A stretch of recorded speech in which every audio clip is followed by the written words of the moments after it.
In the dead of night, a solitary moon hung high, plunging the room into darkness. Only the cold moonlight seeped in through the window, making the crimson bloodstains on the bed even more glaring. A deathly silence hung in the air, broken only by faint, desperate groans. Please stop." A pair of slender hands gripped the sheets, a weak and desperate plea escaping her lips. This plea only fueled her furious assault. The force intensified instantly, her frail body trembling violently, another groan breaking the silence. The man on her back slowly rose, his expensive suit stained with blood, yet unable to tarnish his icy, indifferent aura. Beneath his slightly disheveled hair, his deep, dark eyes were now red, filled with a chilling, despairing rage. "You wanted to run away, didn't you? Now you know how to beg, huh?"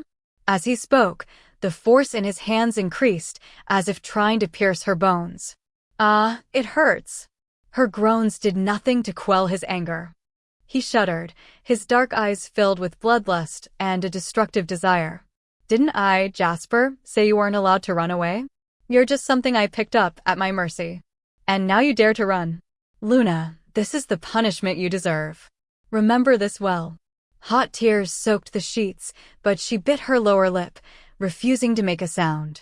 She remembered this excruciating pain. "Cry it out." His reddened eyes fixed on her delicate body, the man reached out and grabbed her straight, jet black hair. She was forced to lift her head, her face appearing in the moonlight. Though still somewhat childish, the beauty beneath that childishness was breathtaking. The wound was aggravated, the sharp pain making her tremble. But she stubbornly bit her lower lip, refusing to cry out. With a cold laugh, the man casually tossed the weapon aside. He stepped over the trembling body and off the bed, his footsteps fading into the distance. She ignored him, struggling to get up as he left, but to no avail. The pain in her back rendered her powerless. Just then, a strong aroma of alcohol wafted into her nostrils, followed by footsteps approaching the bedside. She struggled to lift her head, meeting his deep, dark eyes, which now held a churning, despairing emotion. Suddenly, a cold, merciless smile played on the man's lips. "Want to taste this liquor?" Desperately, she shook her head, her body involuntarily crawling to the side, terrified by the bloodlust and violence in the man's eyes. However, he grabbed her wrist and, with a whoosh, poured the strong liquor from the bottle onto her back. Her vision went black, and a piercing scream escaped her lips. Blood mixed with liquor flowed onto the sheets from her back, crimson and dazzling, possessing a strangely alluring beauty. On her beautiful shoulder blades were the marks of broken wings, the mark of a demon. The man's voice was cold and deep, like the whisper of a devil. "I've broken your wings. Don't even think about returning to heaven." She was in excruciating pain, her vision blurring, the agony fueling her hatred and fear, yet she dared not resist any longer. Roughly ripping open her shirt, the man growled and pressed down on her. A hot kiss landed on her back, on the still, more marks, the stinging pain causing her to groan again. "Jasper, I beg you, please let me go." Tears streamed down her lips as she pleaded desperately. Grabbing her hair tightly, the man roughly and impatiently leaned down, his burning kiss immediately enveloping her. At such a tender age, beneath that man, she was like a budding flower, blooming in its most beautiful form. Like a datura flower in the night, radiating deadly pain. After almost a whole night of relentless torment, she was exhausted, yet the man seemed insatiable. "Luna, remember how you feel now. From now on, every time you try to escape, every time you resist me, I will demand twice as much in this way." She, too, was on the verge of fainting, barely breathing. The moment she closed her eyes, the sunlight of dawn streamed in through the window, illuminating the deathly silent room. Early autumn, evening, Jasper's manor. The rain continued as the car stopped, a light, drizzling rain, cool and desolate. The car door opened from the outside, and Luna carefully got out, afraid of accidentally soiling the luxurious car. She was dressed very lightly. In early autumn, she wore only a simple dress. Raindrops fell on her exposed skin, and her small, delicate body involuntarily shivered.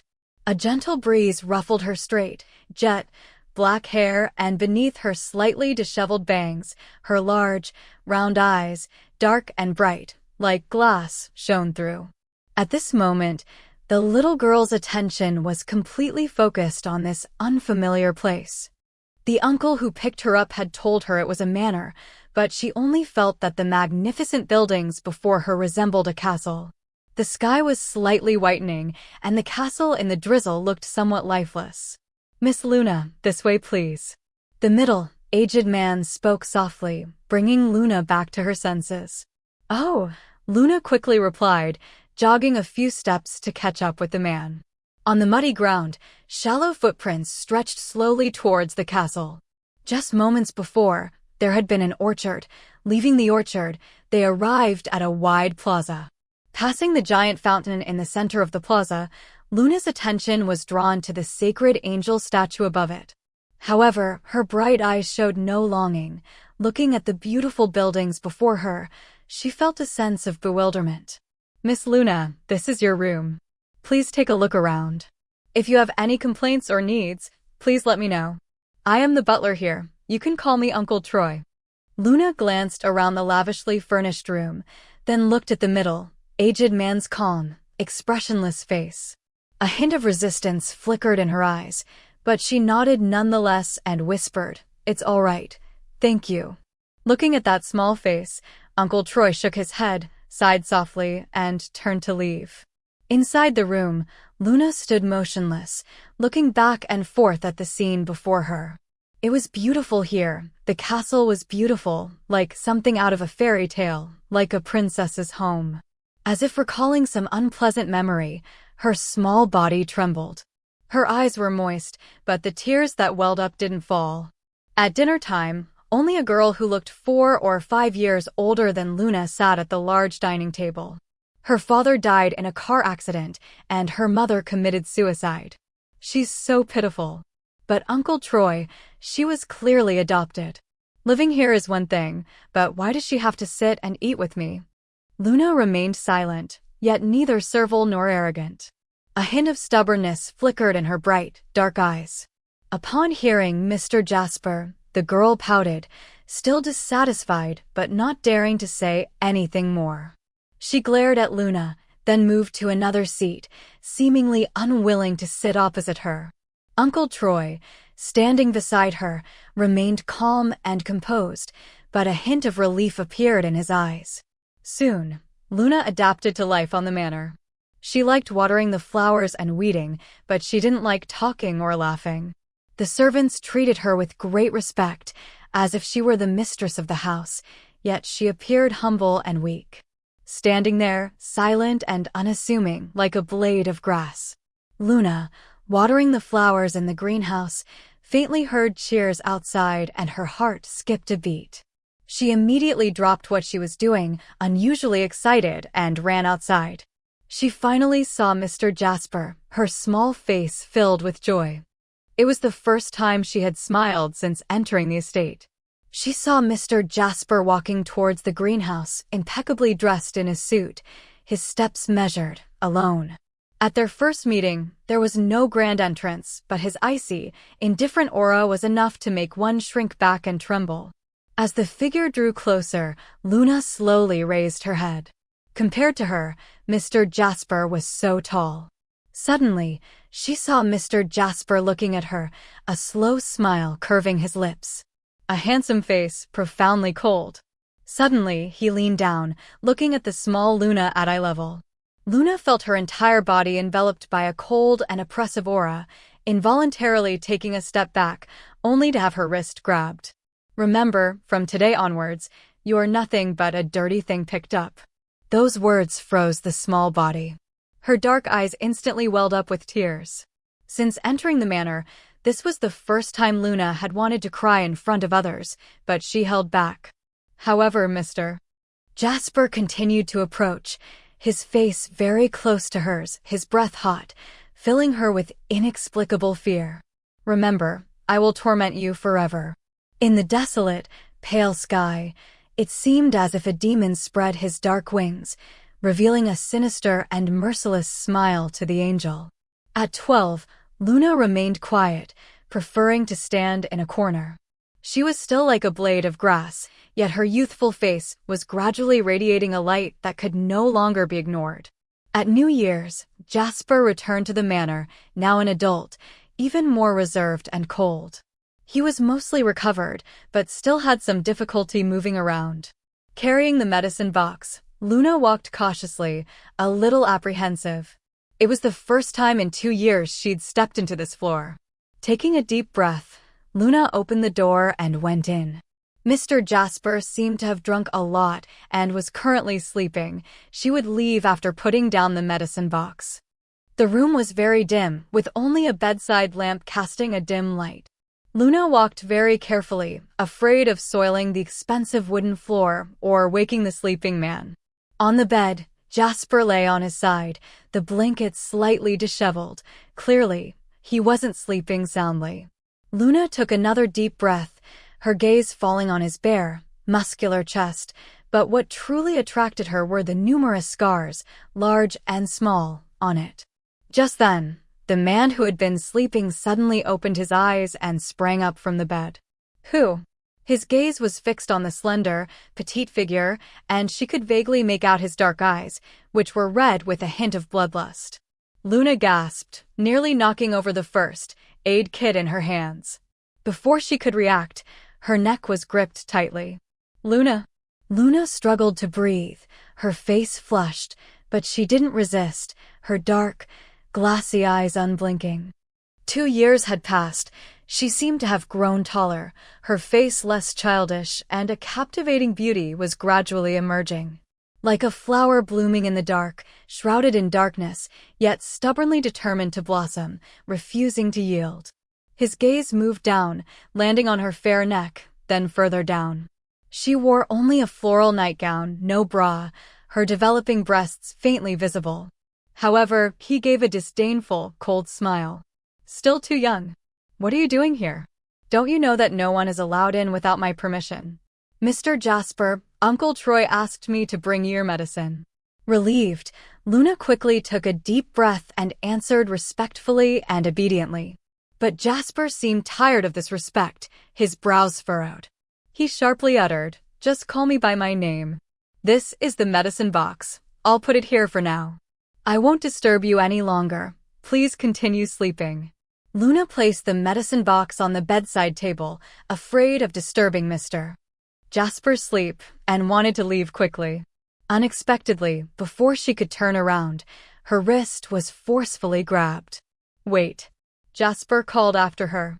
A wicked and cold smile suddenly appeared on his face, and he yanked back the covers. At this moment, he was only wearing underwear, his naked, muscular body crashing into Luna's eyes. In the dim light, his body exuded an extremely wild aura, making it impossible to look directly at him. Luna was startled, biting her lower lip to barely calm herself. Her gaze shifted upwards, and she saw the man, a captivating yet dangerously deadly smile. "Since you're here, apply my medicine before you leave," the man ordered with a wicked grin, pointing to his abdomen. Only then did Luna notice the still, healing scar on his abdomen. Judging by its shape, it was indeed a gunshot wound. Everyone was right. Luna nodded, asking no questions, and knelt down beside the bed while taking the first aid kit. Because her head was lowered, her straight, jet black hair obscured her profile, making it impossible to see her expression. Feeling the sensitive touch, he shuddered, grabbing Luna's wrist tightly. "Little thing, trying to seduce me." Seemingly nervous, Luna accidentally touched that burning hot thing as she tried to pull her hand back. Before she could retract it, her wrist was seized. The tingling sensation still lingered on her fingertips, and Luna shook her head, trembling. "No, I didn't mean to." Hearing this, Jasper suddenly pulled her body against his chest. Luna gasped. Her hand against his chest, the steady, powerful heartbeat sending a jolt through her, leaving her mind blank. Her chin was gripped, and she saw that dangerous, deadly smile again. The moonlight shone brightly on Luna's face, and Jasper suddenly tightened his grip. But quickly, a cold, merciless smile curled his lips, his gaze so cold it could pierce through her. Truly extraordinary, worthy of being a whore's daughter. He laughed icy and disdainfully, staring at Luna. Luna first froze, then seemed about to cry, her smile deepening. "Little thing, you're still too green to seduce me." With that, he freed one hand, gliding it across Luna's back, which was barely a sliver away, and then, without warning, covered her chest. Luna struggled frantically and pitifully, but she couldn't escape his strong hold. Finally, 2 hot tears rolled down, wetting Jasper's fingers. "I told you, just call me by my name," Jasper commanded ruthlessly, releasing his grip on Luna's chin, but leaving his hand on her chest. "Jasper." In her panic, Luna called out Mr. Jasper's name for the first time. "Luna, remember, if you want to seduce me, wait until you're fully developed." Leaving behind a cruel warning, Jasper finally released her. Luna quickly broke free, taking a deep breath to hold back her tears, and lowered her head deeply. She wanted to defend herself, but facing Mr. Jasper like this, she didn't know what to say. Jasper stared at that thin figure, a captivating face suddenly flashing through his mind, his gaze instantly turning violent and deadly. A whore is a whore, a slut. A whore's daughter is the same. Since that night, Luna no longer looked forward to seeing Mr. Jasper. Instead, she was terrified of him. Yet, Mr. Jasper began to appear frequently. At 14, she experienced her first love, and along with the feelings blossomed in her young heart, rebellion also took root.